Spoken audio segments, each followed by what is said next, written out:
Hala! So guys, may nagkaaway ng kaklase. Kwentong pangbata. Isang noon, pumasok sa school si Aria.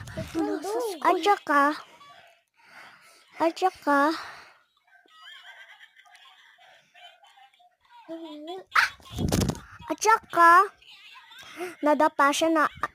At saka, merong babae na nakaano sa kanya na hindi niya alam kaaway niya yan. Ikaw na naman! Tapos sabi ng babae, Diba, ikaw na naman!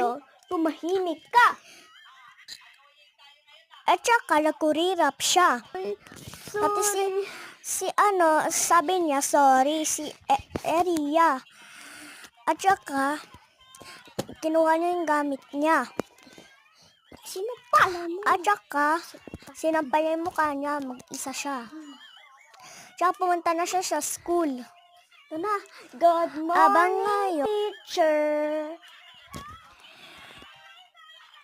nagkaway ulit Naman siya yung sa pangit na classroom. bungangero. Si Kitty naman, nagkaaway Huwag kay sabihin na bungangera. Eria. Bakit bungangera kasi ito At saka, pinag-away-away ulit nila. Kasi At saka, si away ng mother mo away rin. sila. Tsaka si Kitty, gusto niyang pupunta siya sa labas. hindi wala At ka saka, sabi ni Eria na pupunta sila sa Jollibee. Tapos sabi naman ni pupunta kami Kitty, sa Boracay. hindi naman totoo. Kami nga pupunta kami sa Hong Kong at saka Japan at saka Manila.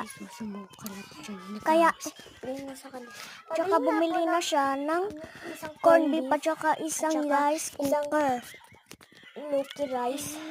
At saka, Thank you. yung kumain si Kitty, nabusog agad siya, binigay kay Aria. Tapos na agad ako. Ibay ko na to sa katabi. At saka binato sa kanya. Ito sa'yo na yan. Baka gutom ka. Pangit.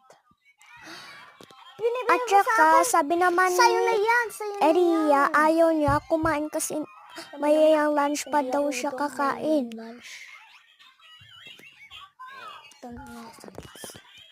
At saka pumunta na si Eria. At saka sabi pala ni Mark, susumbong Eria at saka Kitty nag-aaway nag-aaway po. Nag-aaway mga kaklase? At saka ayan yung teacher. Ang iya si Eria at saka Kitty. Sasabihin ko sila. At saka sabi ng teacher, susumbong daw sa principal.